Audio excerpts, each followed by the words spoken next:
Hey guys, Jeff. What the hell's going on? Hey guys, Jeff. Ballhead Balls here.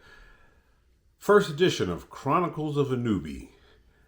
Guys, I want to invite you to follow me along this journey as I go from kind of novice breeder, hopefully to somewhat competent breeder, if you will. Um, Follow me along this journey and to determine if it's something you really want to do. I'll show you all the mistakes I've made, how to avoid them, and give you some advice. A lot of it I've received, I'm just passing along. And hopefully through this journey I can help someone. Uh, Through the comments, like, subscribe, hopefully we can have some healthy dialogue and find out different ways to do things. So go ahead and comment, like, subscribe at the bottom. Okay. First, just a little bit about myself. I bought my first ball python back in 1996. Was in and out of snakes and got out of them for about the past 25, 30 years almost. Went to a reptile show and got bitten by what else? The pied. So I bought a yellow belly pied, and it was kind of off to the races from there. Small collection, only up to about 26, 27 animals right now.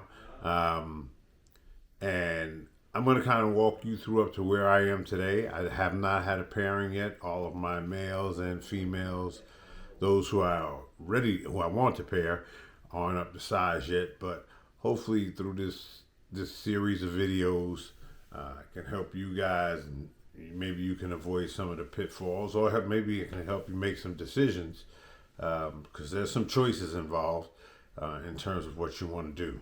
Okay. First of all, I think one of the first important questions you need to ask yourself is, why do I want to breed? And when I breed, what am I going to do with the babies?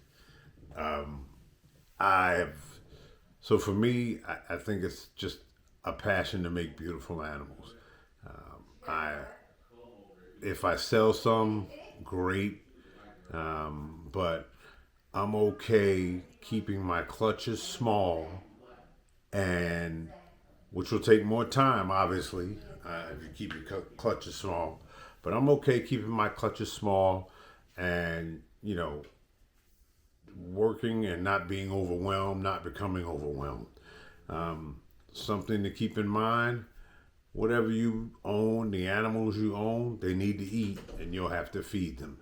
So the question then becomes, where's your food source?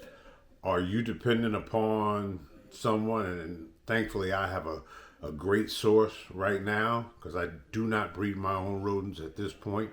But is that something you want to do? Because that adds another layer of complexity to your whole operation, and a different level of work that I personally can't speak to, because, like I said, I don't breed my own rodents.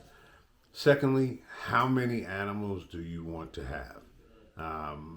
And if you're doing it as a business, I think you're going to need more variety, especially if you're going to vend shows. You're going to have pet level, and then some investment level animals if that's what you want to do, but you'll at least have to have pet level if you're going to vend shows.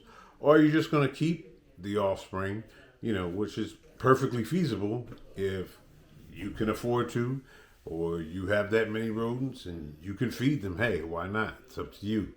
For me, I decided to keep it small. Like I said, I'm not breeding my own rodents, so right now that is an extra expense onto my hobby, if you will.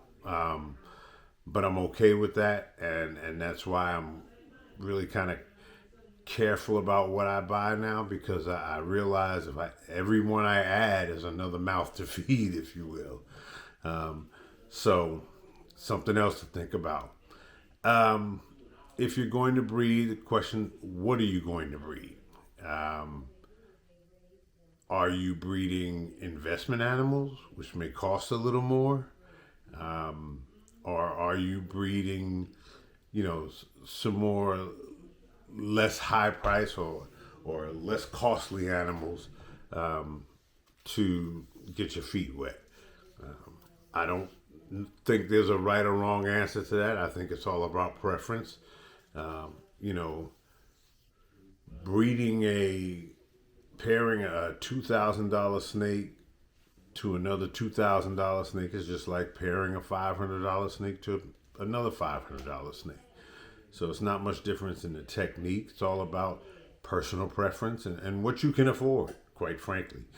I think for me, I've kind of gone middle of the road. I have some higher cost investment animals, and then I have some, medium cost investment animals that I'm just excited about breeding as the higher cost ones. So again, all about what you want.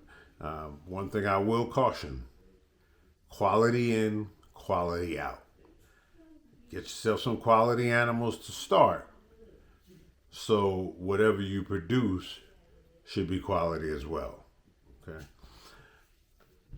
Another question you have to ask yourself is, do I want to start with hatchlings and grow them up, or do I want to look for some adult, subadult, ready to breed, which will definitely shorten my timeline? I chose to go from the hatchling route and juveniles and subadults. So therefore, I'm still raising a lot of my animals up. I do have some females that are very close, and I've got a couple of males that are just about there, but not there yet. So I chose to take the patient route, which is weird because I don't have a lot of patience. But anyway, the way you go about it really is, again, personal preference, guys. So much of this is what you want. But what I will say is, whatever you decide to do, make sure it's something you like. You'll hear a lot of people say, don't follow the crowd, don't follow the crowd. I think in a lot of instances, for me anyway, I just happen to like what the crowd likes. So some of what I have invested in is following the crowd. Some people don't like what I like. Perfect example, I've invested in Sunset. A lot of people say, no, I don't want Sunset because it browns out, doesn't look good as an adult. Personal preference. I'm okay with that. Part of my goal is actually to put some lightning genes in it to help it hold the color as it gets older, and we'll see how that works out. Only time will tell. But just another decision you have to make. But even before you buy your snake, how are you going to house your snake? Are you using racks? Are you buying used racks? Do you have enough space for your racks? All of those things that you have to answer before you get your first animal. So once you've got your space and you've got, your racks in, then it's time to get an animal. And in the next episode, we'll go through the process I use to select some animals. Okay. Appreciate your time today, guys. Hope you have an enjoyable day.